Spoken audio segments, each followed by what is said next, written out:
20 வயசுலேயும் சரி 70 வயசுலேயும் சரி ஒரு வேங்கையோட வேகத்தோடும் மின்னலோட அழகோடும் செயல்பட்டவர் தான் எம்ஜிஆர் ஐயா. அதனால தான் அவர் நடித்த படங்களில் பாசத்தோட அழகை பிரதிபலிக்கிற அளவுக்கு எப்பயுமே சோகத்தை சொல்லியிருக்கவே மாட்டார். தனக்கு வயசாயிருச்சு அப்படின்னு அவர் எப்பயுமே நினச்சதே இல்லை.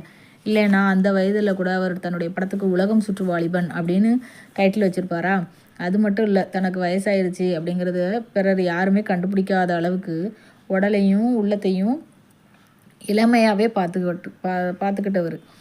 இன்னும் சொல்லப்போனால் எக்ஸசைஸ்லாம் பண்ணி உடம்பை கட்டுக்கோப்பாகவே எப்பயும் வச்சுருக்கவர். அவர் சரோஜாதேவி அம்மாவோட நடிக்கிற படங்கள் எப்பயுமே ஹிட்டு தான். அவர் தான் தன்னுடைய நாடோடி மன்னன் படத்தில் அந்த அம்மாவை அறிமுகப்படுத்தியிருந்தார். அதனால் இவங்க 2 பேரோட காம்போ வந்து பெருசாகவே மக்கள் மத்தியில் பேசப்பட்டுட்டே வந்தது. அவங்க நடித்தாவே ஒரு தனி அழகாக தான் இருக்கும்.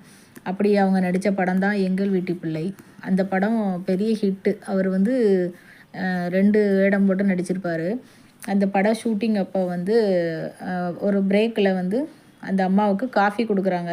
அந்த அம்மா காஃபி குடிக்கும்போது அவங்களோட சாரியில் அது 2-3 ட்ராப் விழுந்துருது. அவங்க ஐயோ அது கொஞ்சம் காஸ்ட்லியான புடவை போல் அப்படின்னு சொல்லி தொடச்சிக்கிட்டு இருந்திருக்காங்க. இதை இவர் எப்படியோ பார்த்துருக்காரு போல். மறுநாள் வரும்போது அந்த அம்மாவுக்கு வெள்ளியில் ஒரு ஸ்ட்ரா வச்ச டம்ளர் மூடிலாம் போட்டு வெள்ளியில் அழகாக ப்ரெசன்ட் பண்ணியிருக்காரு. எப்படி நைட்டே செய்ய சொல்லியிருப்பாரா என்னவோ தெரியல. அதை மறுநாள் அது மட்டும் தனியாக கொடுக்காம ஒரு வெள்ளித்தட்டும் ப்ரெசன்ட் பண்ணுறாரு. இது அந்த அம்மா பெருமையாக சொல்லியிருக்காங்க.